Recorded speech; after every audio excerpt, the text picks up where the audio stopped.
welcome to another Disclosure in the Media. I'm here with Ryan Pullenkarts once again, Hey, and he is actually overseas at the moment. He's in Germany at the moment. We're doing this way because his laptop decided to be an ass this morning. And also his phone as well. So this is actually going to be an episode on Tiber Septim, one of 3 or 4 episodes, depending on how much material there is on this subject. You know this particular subject. He's a very major player in the Elder Scrolls series that has a lot of great lore and detail to them. We're starting off with his early years in this particular episode. So Ryan, go right ahead. all right, so there's two possible origin stories for Tiber Septim himself. And even though I'd have never seen this, I think this is a German map of Tamriel, but what we're concerned with up here is Atmora, which is the homeland of the Nords. The first origin story of him, which is a very mythic origin story and may not be true at all, involves him being on the last boat that ever came to Skyrim from Atmora before it froze over and now it's uninhabitable. The other one has him coming from this sort of blue region in High Rock.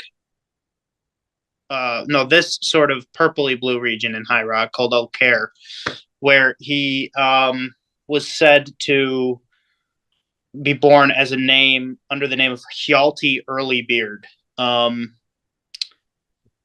There's evidence of both.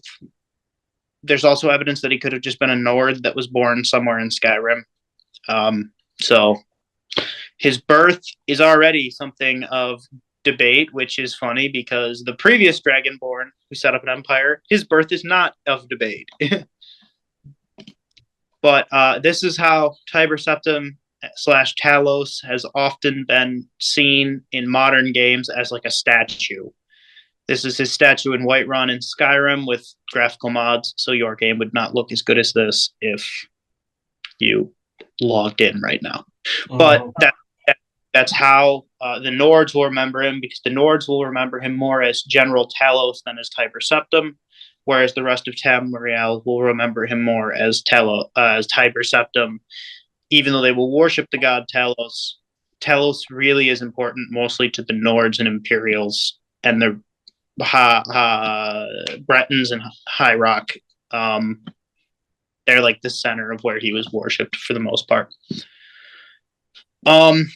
So Tiber Septim or Talos would be raised in Skyrim.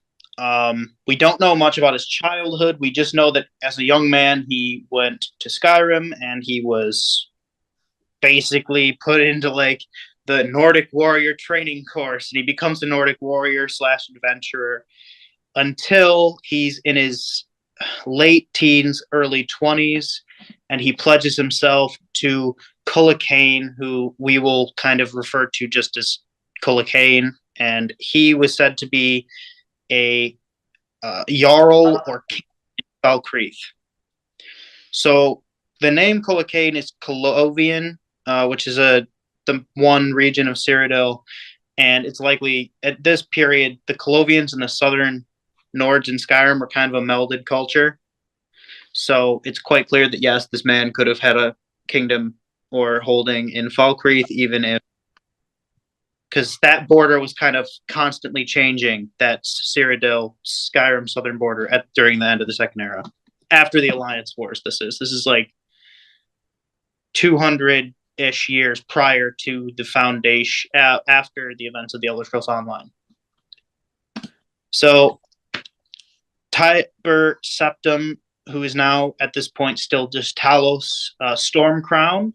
He is only referred to as Talos at this point, though. Or actually, a lot of people still think he may have been going by Hjalti if he is of that Breton lineage. But quickly he rises in the ranks under Cullacane and becomes Cullacane's esteemed general. And this is where he gets the General Talos moniker that the Nords would begin to remember him under.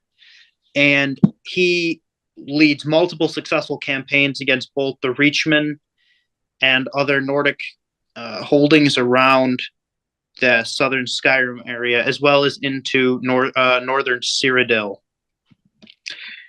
What happens next is there's a battle at Old Herolden where Talos's soldiers are kind of outnumbered. And what happens is he shouts down the gates of Old Herolden. And this is when it's kind of announced that, yes, he is Dragonborn. And so he shouts down the gates. His warriors rush in and slaughter the defenders at Old Herolden, which it's never really clear if they were Nords or Reachmen. Old Herolden itself on the edge of the Whiterun Plains and the Reach, so it could have been either. But what is known is at this point, he's summoned by the Greybeards to High Hrothgar, to basically the same way the Dragonborn is in the events of Skyrim. There's actually a quest in Skyrim that lets you kind of learn a bit about this history, because there's a ghost who, if you go to the Old Herolden Inn in game, will actually recognize your player character, who is Dragonborn, and mistake you for Talos, but will call you Hjalti the entire time, which gives some credence to that Breton origin story. And if you do his quest, he'll teach you, he'll like level up a couple of your skills, but he basically sends you off and you get to learn about a bit about Talos's campaign in Old Herolden. It's not a big deal, but it is cool to see that there's a ghost from that time, maybe due to the genetic memory of the Dragonborn blood, kind of recognized you as this same being, kind of. Maybe if it's a reincarnation thing, which is never or like really, an aspect, essentially. Yeah, an aspect, essentially. Yeah. Yeah, really been stated if that's the fact. But after the event, once he goes to the Greybeards, they're interesting. They're funny. They basically tell him that he needs to look for his fortunes in the south. So him and Culhwch set their eyes on the Imperial throne. So if we... Is there a way to open this? Is it better? Is it just going to open it the same? Yeah. Okay, so it's not going to let me zoom in. All right, so disregard most of this nonsense outside of Cyrodiil. Just look at Cyrodiil, and instead of the Alessian Empire, it's basically Colovia and Nibene with the Imperial Isle in the middle. Even though Falkreath is sort of like right here, the Colovian estates were already sort of part of Culhwch's sphere of influence. And with the Nords pledging themselves to the Dragonborn, Culhwch's army swelled, but he didn't control all of Skyrim. He probably only controlled that bit in the south. But Nords who wanted to serve under the Dragonborn flocked to Skyrim, and he was bolstered in his army. So they go south. Somewhere they run into resistance at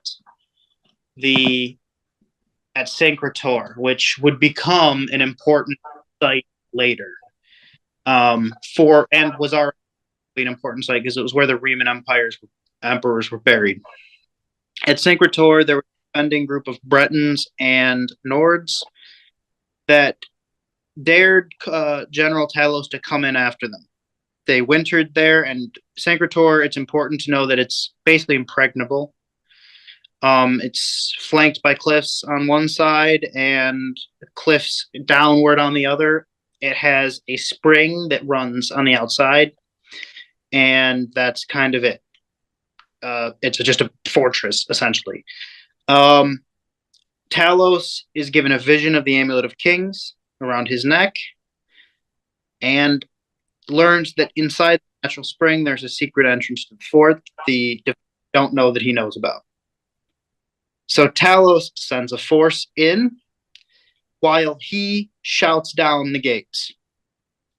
They pincer attack the Nords within the fortress. As soon as he breaks in and his warriors come up from the underneath, they turn on the Bretons, joined Talos' army, and the Bretons were sold into slavery. The ones that survived the battle, at least. That's the myth. Talos descends to the depths where the Riemann emperors were buried, gets the Amulet of Kings, is able to put it on, again, cements him as the Dragonborn, and they, of course, Colicaine and Talos make it to the Ruby Throne, which is this throne room that is being depicted here. That is the seat of power in the Imperial Palace. Colicaine sits upon the Ruby Throne and becomes basically Emperor Zero of the Third Empire.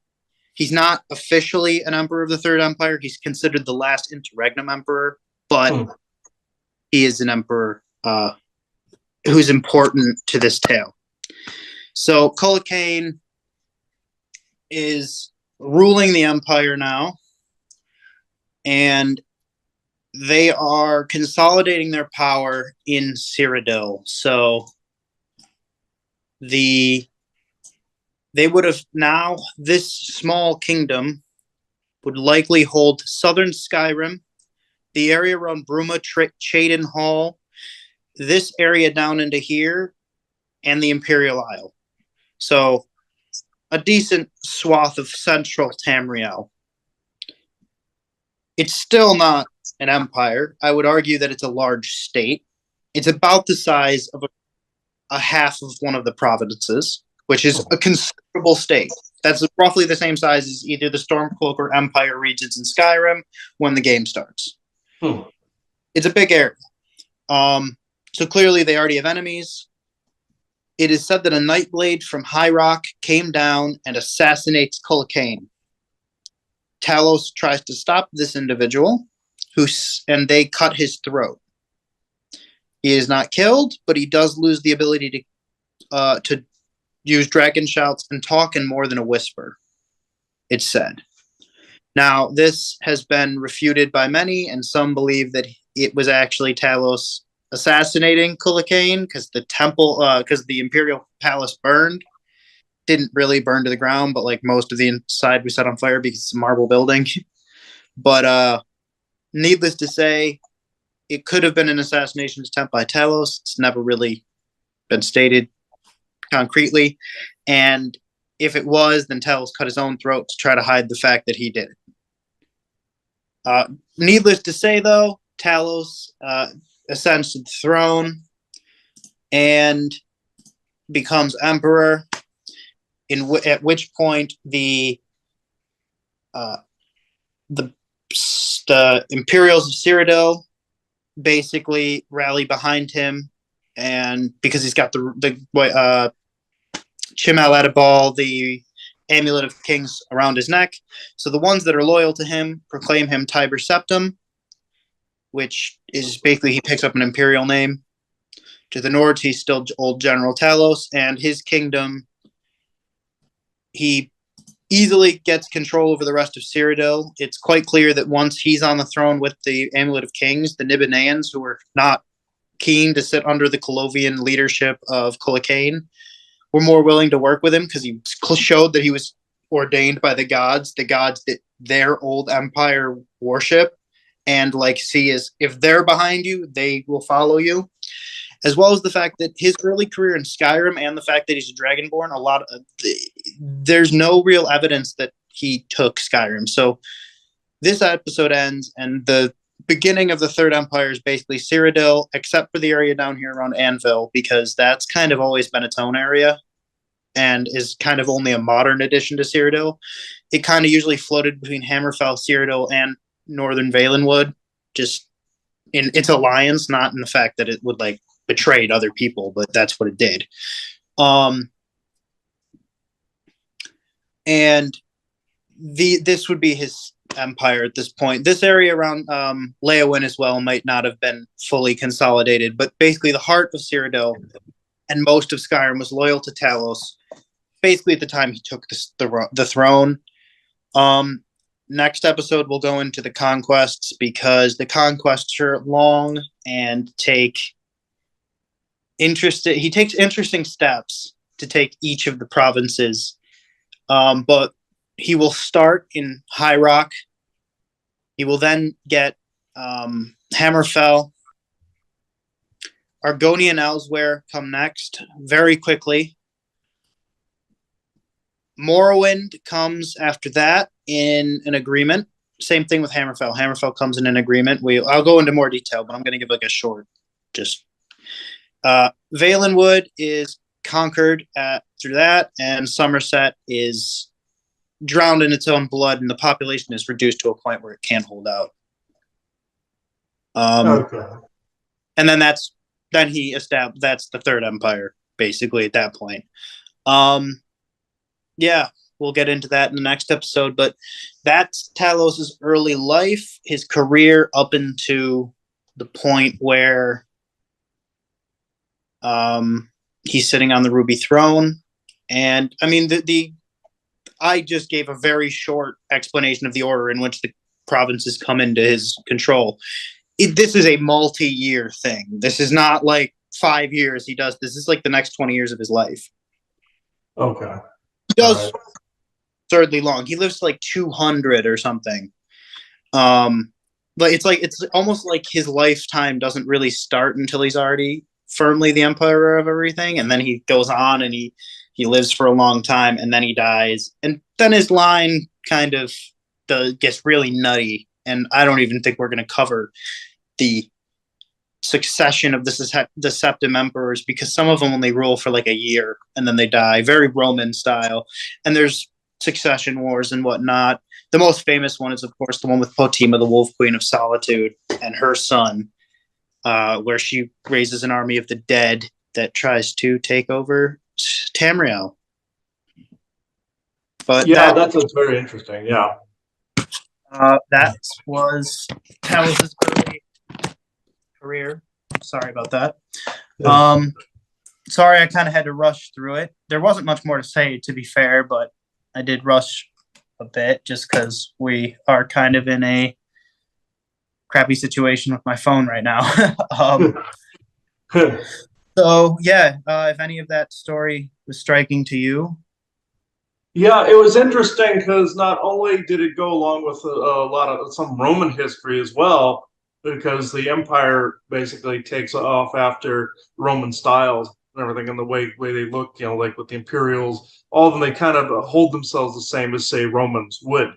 Also, this goes to different stories about Odin, both the Marvel rendition and some of the mythological rendition, where he unified the 9 realms. With the 9 realms around him. In all actuality, it was Asgard and the different worlds or spheres around him, and essentially the event that takes place in The Witcher with the conjunction of the spheres is essentially is the alignment of all of these planets in these different dimensional states. When Asgard exploded into the Ragnarok, what happened was, it's interesting that we're talking about this now because we're doing a GIC episode, filming it tomorrow on the same subject. So it's very interesting, synchronistic this came up. The same way it happened in The Witcher, where some of the portals sealed and where creatures came through from different dimensional states, that actually took place after Asgard reasserted itself as a dimensional plane around the Earth. This is why you see in Viking myth and lore, you have Asgard, Midgard, and then Agartha. Mm-hmm. This is why you see that, because it didn't really die. It used the explosion to reform itself into a different frequency, essentially. And I came to find that out very, very recently. And you could say that Tiber Septim or Talos is basically formed off of Odin. Now, what's interesting is Admora would be essentially Atlantis, or the descendants of Odin. Some of the Viking lines were like supposedly the descendants of Odin, like the descendants of Ragnar, King Ragnar and his descendants, essentially. So I find this very interesting. It ties into exactly what we're doing in the next day here. So that's the synchronistic part of this. But Atmora also would be not only Atlantis, but Asgard, as we said in the Men episode of yeah. Yeah. It's kind of that proto-Nordic kingdom place that the Nords come from in their own mythology, in the same way that Asgard is the place where the gods come from.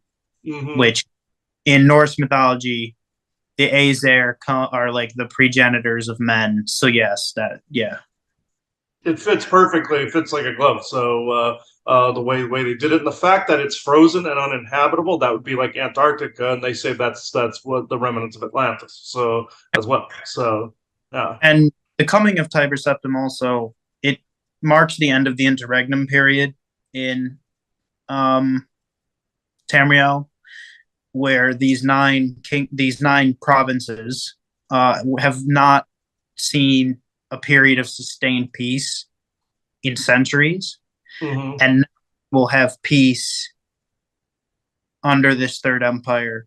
Now, I mean, some of them bleed heavily to get this peace. Most notably Somerset, which we'll go into that. That's a Major player later on. Yeah. Major, that major. Yeah. basically turns into a genocide.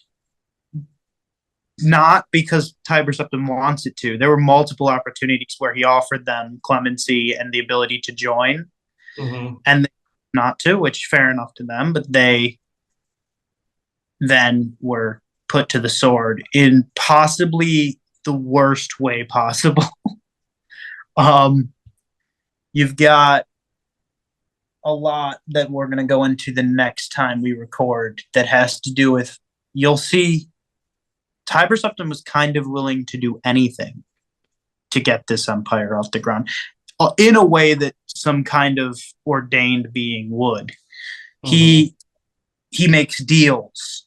He is willing to cut down entire civilizations, and he uses weapons that come out of a mythic era that most people don't know how to combat anymore, or are uncompatible even when you're the height of magical society. Okay. Okay. Like that's what happens in Somerset. He uses a weapon that they just can't go up against. Is that the Numidium? Yeah, that basically he Uh, sticks an idiom on them, and it okay. ravages that landscape.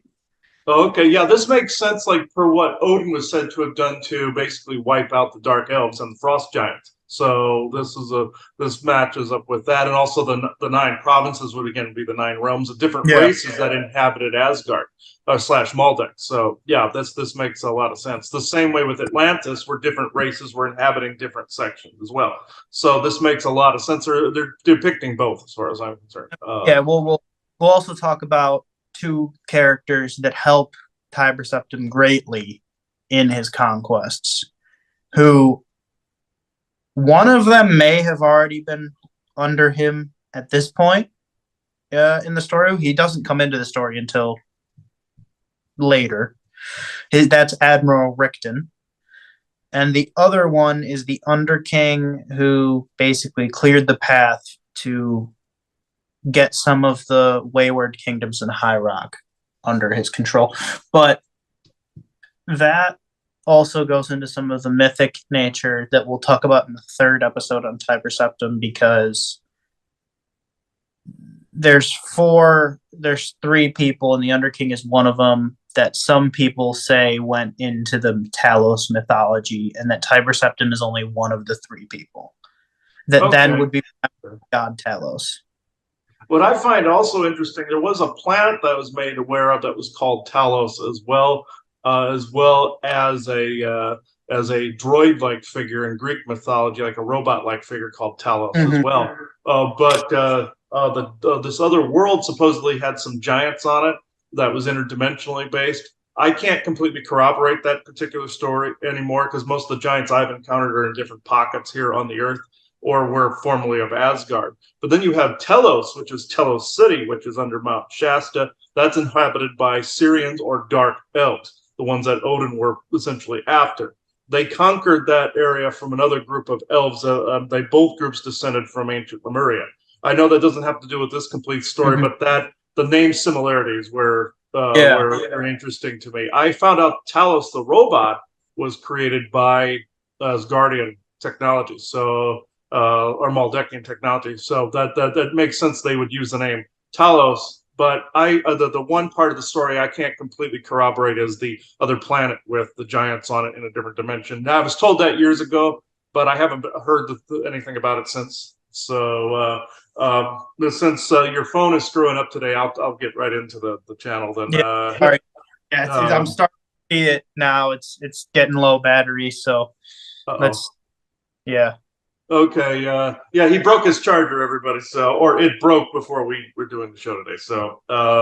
Okay, Isaac, I assume you're the one today. It would have been appropriate to have Odin, but I didn't. I can sense him listening, uh, but he's not saying too much. It's more of a validation to the information. So that, and also the Marvel version of him, where you see in Ragnarok, where he did a bit of conquering. I feel Odin fell into that stage after the Orion Wars as well, with the Orion influences, some of the Orion influences, but before he would have had to form the Nine Realms. So there's a bit of a paradox there in the information, but unless he did it all on his own too.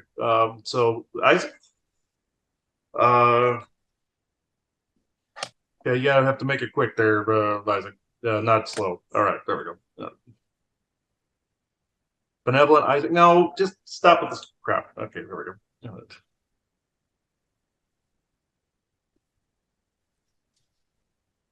Okay, that was creepy, Isaac. Okay.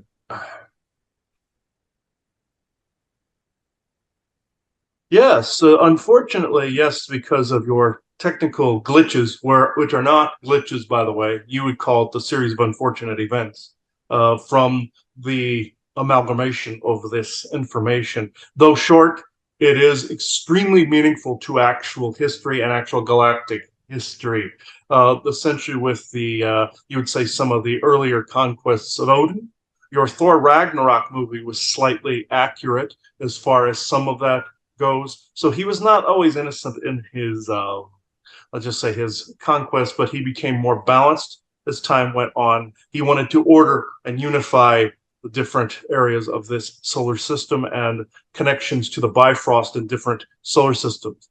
Yes, it was an Asgardian empire that then became susceptible to the Orion influences. They tapped into him, Thor, which is also Michael, and several others, as Enki Enlil, as you know them to be as well, uh, by tapping into that area of their psyches. When Asgard exploded, some of the beings were then saved from the Ragnarok.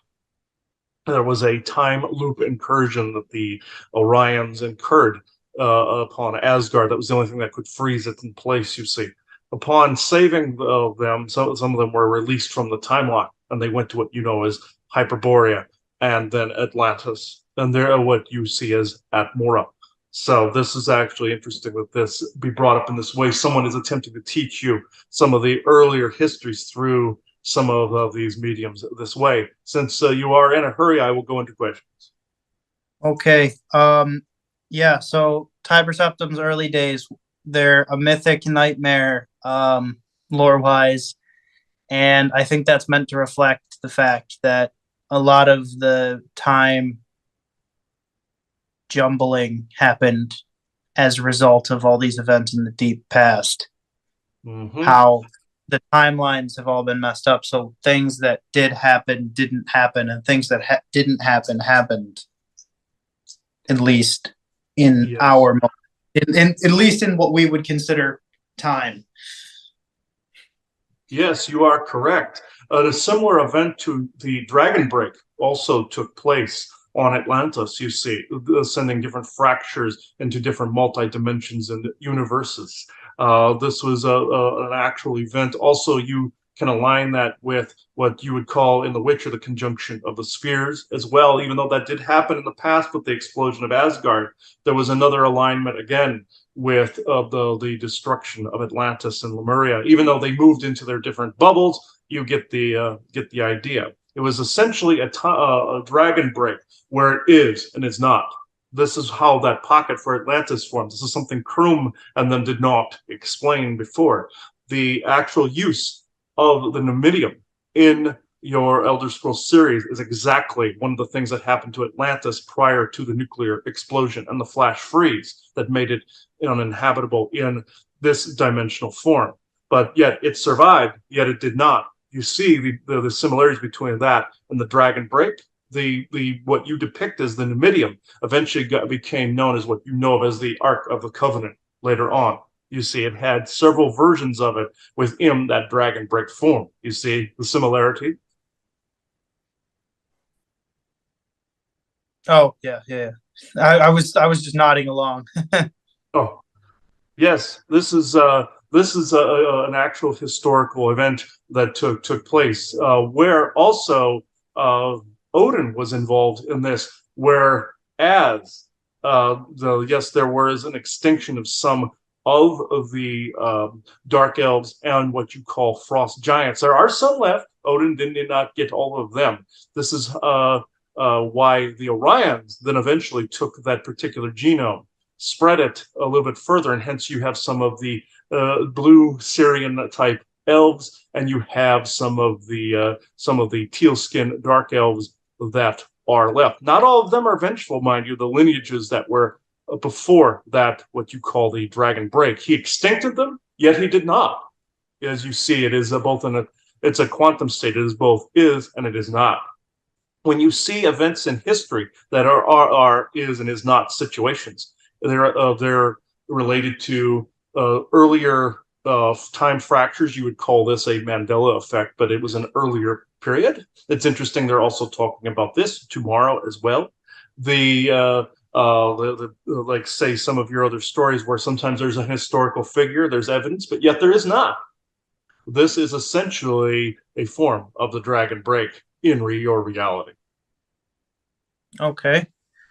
Yeah, so that kind of explains the mystery in our own early time, and then also is mirrored onto Tiber Septim with how there's multiple controversies as to who he was, what he was, if Talos is a god, if Talos isn't a god, because that's a debate we'll be talking about in episode 3 on Talos. It's quite clear that he is a god, but there are certain groups that would like to not think he's a god for their own part of like reasons. Um, the I guess I don't really have any more questions because this is a topic I've studied, but I've been like worried about bringing up in this kind of show for a couple months. So for me, there's not too many questions. I think it's more apt that you go into what you think you need to get across in our short time. Okay. Yes, so the important thing also is yes, in the story, he is and is not a god. It is very similar to your Manny Marco, King of Worms, that you were saying as well, where he is and is not. It is essentially the same thing, a quantum state. There are people even that walk the earth right now that are both the is and is not. Not a they and a them type of situation, mind you, but in this where some people are caught in a quantum flux. They could be one thing in one reality and one thing in this one, such as also an oversoul and the relations between an oversoul and an avatar.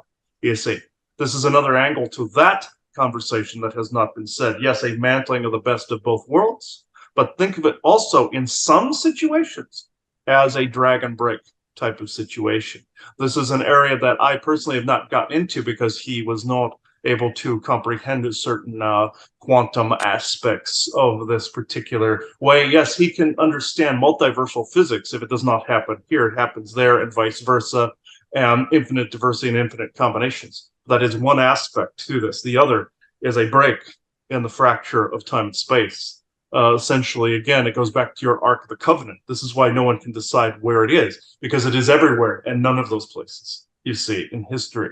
There are physical manifestations of it, of course, but it is both true and not true at the same time. This is the device that took out your walls of Jericho. It was your Enlil that used it in that time frame. So that's another aspect to the story that is being said, not just Odin's, but his children as well. I'm not throwing them under the bus, but I'm just also relaying some of the things he is saying. He had his dark periods and he had his light periods. So this is what some of the information that I wished to bring across. You're seeing the effects of this nowadays, including some of the temporal mistakes, let's just say, the government made in Montauk, which I will go into that episode, but that's more of that subject. But related to this, it is essentially another form of a fracture. You see places like Skinwalker Ranch and the Stardust Ranch he mentioned before recording. these are areas where this also took place. These are evidence of what you would call a dragon break or fracture as well. So I will end this part at this stage. So thank you again for having me on. Yes, thank you. Sorry, everybody, about the quality this time. It was a series of problems on my end. I will rehash some of this information in the beginning of part two to kind of put it out a little bit more clear, but not take up most of that show doing it. Yes, thank you very much, everyone. Ooh, whoa, he had some difficulties as well, keeping kind of cohesion there. But yeah, he was putting images in my head of like different breaks and fractures. And time fractures are very complicated. They can intersect different dimensions and is nots and never were essentially as well. Just like you could have a timeline that's erased, and Doctor Who calls it a never were. There was a scene in Doctor Who where the universe itself was being erased, and you saw all these different characters that looked like they had been the figures in Pompeii, and he said, "Oh, these were of a never were timeline." That can happen as well. So essentially, the multiversal physics. People tend to want to smack me when I go fully into multiversal physics, but with yes, Isaac, I know I will speed this along. I will just mention that a time fracture can be like if you have somebody doing a set of EVPs or recordings on this end, or even on their phone. Somebody in a different universe could be on the other end of that fracture doing one thing, and you're thinking you're getting a ghost contact where it could be you in a different universe, essentially, and doing the same investigation on the same spot. So the time fractures make that more possible. UFOs fuel off of them all the time. That's why you see cryptids and aliens at Skinwalker and at Stardust Ranch, and the Conjuring House location for that movie. There's a smaller fracture on that site too. But that's a common thing all over the place. That aliens and UFOs aliens and cryptids will be seen in the same areas, so it makes sense. Mm-hmm. Yeah, and the Bermuda Triangle, I believe, is the largest of those type of fractures from the time of Atlantis. That would be more like a dragon brick type of situation right there. Access to multiple universes and multiple time frames. That's where all the missing people going through there. Yeah, the government has full control of that. There's an island sitting at the center with a piece of Atlantean technology there that the military can navigate with sensors.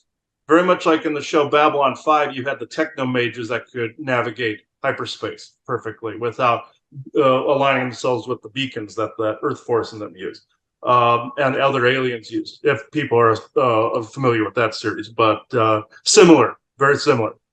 So I won't take up any more time on this because of the phone issue. But Ryan, did you have anything else to add? No, like I said, I'll do it. I'll recover a little bit of his origin in the next episode, but we won't go into like all of it. We'll just talk about how he served Culhane and how Culhane was done away with. But sorry about the technical issues. They can't be helped, but I wish they weren't a thing. When we get the next show out, I hope that there won't be technical issues. It should be good because I'll be recording it at a place where I'll have an actual mic, even if I'm on this laptop. Yeah, his laptop was screwed up before he had to use the phone and the phone charger broke. So a series of unfortunate events. See how that works, folks? So it's like that, including things he's not saying too, but you get the idea. And it's happened to me as well. This morning things were going on too. So it's the topic, folks. So thank you everybody for watching this short episode, but very meaningful as far as the history goes to actual galactic history and Earth history. So thank you everybody. Bye-bye now. Bye. I wanted to add to this, essentially Tiber Septim / Talos is supposed to be like an amalgam between Odin and essentially his son Enlil, or Anu and Enlil. Essentially Anu, the sky god in Sumerian mythology. Of course, you know Enki, Enlil, and Anu from Sumerian history. Whereas essentially Enlil was more the Luciferian character. Essentially Saturn, Satan, Loki. Then you have Thor and Michael that are the same. Many think that would be Enki, but Enki is more Zeus. And eventually, Enlil, as far as I know, eventually became Poseidon. Walking on water eventually became Jesus, or Jesus was an aspect of Enlil. That's where you get the creation of the church and everything from eventually later on, and the false mythos surrounding Jesus Christ. So, and also Enlil was essentially Yahweh in the Old Testament, taking down Sodom and Gomorrah, and the walls of Jericho were with the Ark of the Covenant, which is what the Numidium is based off of. Essentially a time fracture within itself. Also, I was told it was essentially the light dying star, or the 1,000 dying suns, essentially. That would be like a nuclear core, or some kind of decaying nuclear isotope that could also mutate things. Because with nuclear fusion, all essentially infinite diversity and infinite combinations takes a sick turn and goes askew and can mutate and become anything, which you see in the Fallout series. So some people have linked Elder Scrolls and Fallout, that Fallout is essentially the future world of Nirn or Tamriel or Mundus, and I completely disagree with that. It would be a different universe, essentially. Just because the same game makers make it doesn't mean that it's the same. Even Isaac said that earlier on, they're not the same thing. So, yes, I added the thing in about Jesus in there. Being linked to Luciferian. We've said this in other videos. I'll recap just a tiny bit. Of course, you have the pagan religions that became Christmas, and you have the Saturnalia. So it's linked to Saturn. It's linked to the satanic. Yes, there are two types of satanic. You have the ones that are in accordance with nature and have judgment towards basically bad guys. They showed somebody from the Church of Satan on the news the other night. I don't completely agree with some of what they do. But on the flip side, there are some that are Luciferian, that are in service to Lucifer, that also sacrifice people and animals. Those are the sacrificial idiots. Then you have other ones that are just incredibly judgmental and opposers of the church, or Satan opposer in Hebrew. So, two distinct types there, folks. I just wanted to put that out there. So while I'm waiting for Ryan to come back to do something else, this is when I chose to do this recording. I wanted to add that in there.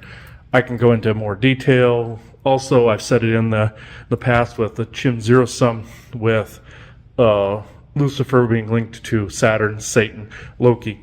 You heard me talk about that in that episode. Aspects. You got to remember aspects. And you saw like the different, like Sithis and Padme and all of them. They had their different aspects. Alduin then creates the aspects, which are the Dragonborns. It's odd to say that, but everybody believes this concept already. People believe that people and worlds and stars and all of space and time are aspects of true benevolent source creator. You see what I'm saying? Even the darker stuff, this is why I say neutral creator. God is neutral because it encompasses anything and everything. Even the Orions, even their universe, they had a dark creator that came partially with them from their own version of the multiverse, their creator from the multiverse. And essentially, benevolent source creator audited that universe and marked it for incursion or destruction, essentially, if you want to go by the rules of the Doctor Strange and the Multiverse of Madness. Somebody is going to shoot me in the head if I bring up Multiverse of Madness again in a recording. You will see when I display those eventually on our websites. So somebody's getting sick of me doing multiversal physics to the point where they want to put a gun into my head or in my mouth. So I will end this here because I feel other beings are going, so I will end this here. So it is 10:11 a.m. That's very interesting because that reminds me of Lincoln, Nebraska, where I encountered some of these things as well, a lot, and had my beginnings in getting some of this information. That was a news station back there in Lincoln, very famous. Look it up. 10:11 a.m. Arizona Standard Time, Friday, December 16th, 2022. Thank you.